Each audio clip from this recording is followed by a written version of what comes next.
नमस्कार दुनिया हालचाल को स्वागत करुछि मु संजय। आसंतु नजर पकाइबा वर्तमान रो मुख्य खबर उपरे। विजिलेंस जाल कटक सर्कल ओबीसी अतिरिक्त मुख्य जंत्री प्रदीप रथ आय बहिर्भूत संपत्ति ठूल अभियोग प्रदीप घर ऑफिस एककालीन 12टी स्थान में चढ़ऊ कर विजिलेंस टीम। सेहीपरि कटक बारवाटी निकट ऑफिस और भुवनेश्वर नयापल्ली पुओं को मेडिसिन स्टोर में जांच कर विजिलेंस टीम। केन्दुझर जोड़ा थाना डीएवी स्कूल निकट रे 3 जन बाइक रे जिया बेले माड़ीगला ट्रक। एथिरे बाइक रे थिबा बापा पुओं सह पड़ोसी पुओर घटनास्थल मृत्यु घटी।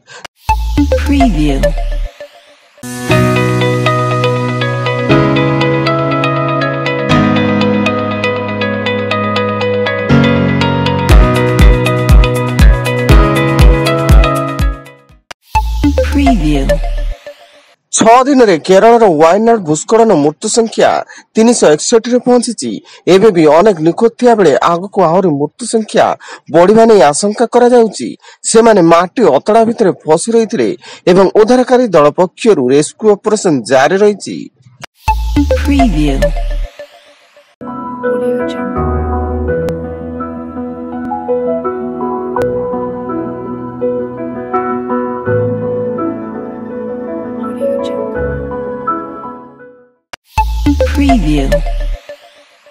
हिमाचल प्रदेश रे भयंकर बन्या जो 13 जनकर मृत्यु घटिया बेले 40 रु ऊर्ध्व निखोज अछंती एवं निखोज व्यक्ति संख्या बढ़िबारे लागिची।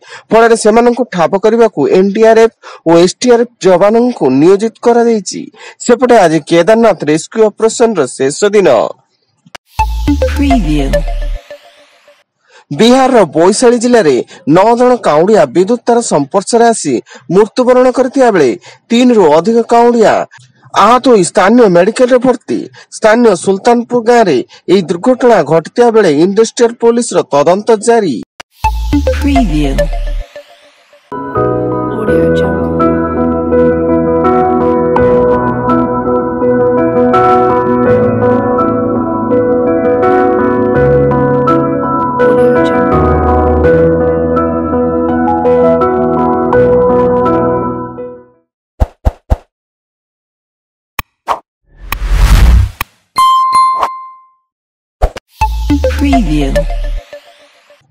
दिल्ली रो सहारनपुर रेलवे स्टेशन निकट रे लाइनच्युत होईची दिल्ली सहारनपुर मेमू ट्रेन।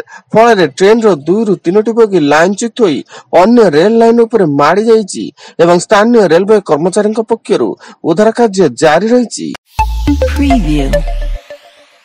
बालेश्वर जिला जलेश्वर अंचल बणिदा गाँव में पारिवारिक कलह को नहीं बाल्टी पिटी पिटी स्त्री को हत्या कला स्वामी।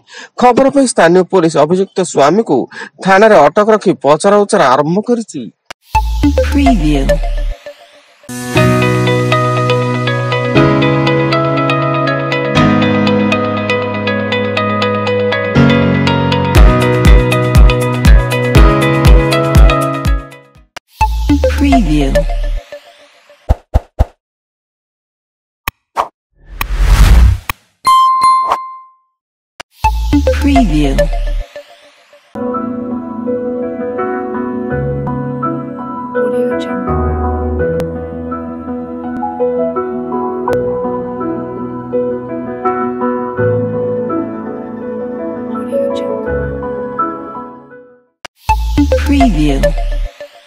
पुणी अशांति होइछि बांग्लादेश। सरकारी चाकरी संरक्षण को नहीं बांग्लादेश रे पुणी हिंसाकांड देखा दैतिया बेले एई हिंसाकांड रे 100 जनकर मृत्यु घटिबा सह शताधिक आहत होइतिबा सूचना मिलिछि।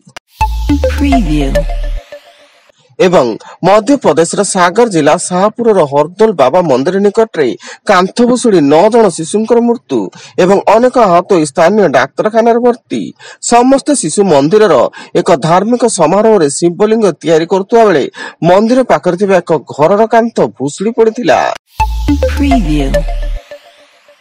वर्तमान पई एतिकी अधिक न्यूज अपडेट्स पई विजिट करंतु आम वेबसाइट www.duniyahalchal.in। धन्यवाद।